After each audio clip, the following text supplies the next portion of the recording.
Okay, good morning, gamers. Unlock na po natin kung paano ba talaga gumawa noong post na technique with HTML and may kasama na rin tong sharing. So, umpisa na natin. Kapag pagkalagin mo, ano namang gawin ay i-click mo yung post. Ayan, nakikita nyo sa screen. Pag-click nyo ganyan, ay unahin nyo kopyahin yung HTML na nada-download ko na ipinopost ko sa ating group chat. So, ang piliin nyo po is yung HTML. Wag po yung compose. HTML yan. I-paste lang doon. Then, yung title, huwag nyo kalimutan, and yung labels. So, napakahalaga po ng labels kasi pag wala po yung blog na label, hindi po yan lalabas. So, dapat po ay naandun yun. So, ganito siya. Yan, di ba? Pagka-post mo na ganyan, ay pwede mo na siya i-publish. And then sa view, doon mo makikita, doon sa mga post. Click nyo yung view, at ito na ang lalabas. So, yan. Ito po yung kagandahan ng HTML code. So, hindi mo na kailangan pang mag-upload. So, matik na siya, nandyan na. May photo, may videos in using that technique. So, napapadali na po natin ang ating paggawa ng new post. So, ganun lang po ang ating gagawin. Every time na may mga new post ako na ginagawa, ay yun ang gagawin nating procedure. Ito naman, paano naman mag-share?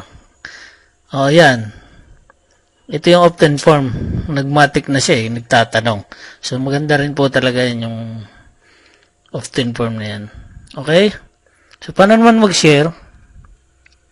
Click nyo lang yun, yung icon na yun, na Facebook or other social media, makikita doon. Eto, choose ka lang dyan, kasi nagpa-pop up yan sa screen mo, kung mobile or computer. Halos parehas lang, na iba lang yung dimension. Kunyari, sa timeline ng friend mo, kung ano yung first letter, yun ang technique doon, yun ang i-click nyo. Kunyari, kay Part Anacel. So, yun. Special mention. Sa group. Yung global tutorials. So, kung ano yung first letter, pwedeng B, C. So, yun. Kiklik nyo lang yun para matik, para ma-shortcut. Alright? Tapos, sa page, pwede rin. So, napakarami po. Kaya kung kayo nahihirapan, so, andyan na. Talagang detalyado na po yan. So, na unlimited po yung pag-create natin ng traffic. Nasa sa inyo na lang yan, kaya galingan nyo po na mag-browse sa inyong blog kung mayroon na kayo.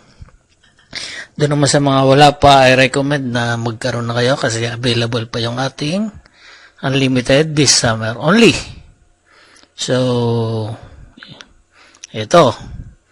Ganun lang po naman ang pag-share, napakadali lang. Ito po kasi, yan, yung may wagang button na yon, yung may plus na yon, click nyo yung another way to share din yon. Yan, pwede sa Twitter, Google Plus, email, Pinterest, dami, pwede. Ito po yung Google. Post nyo lang yan, then matik, mapupunta na yun sa Google Plus nyo, yung email. Pwede nyo mag-email sa friends kung gustong maparating sa kanilang email. Ganun lang po. And then, kung gusto mong maramihan, yung plus sign, lalabas na yan.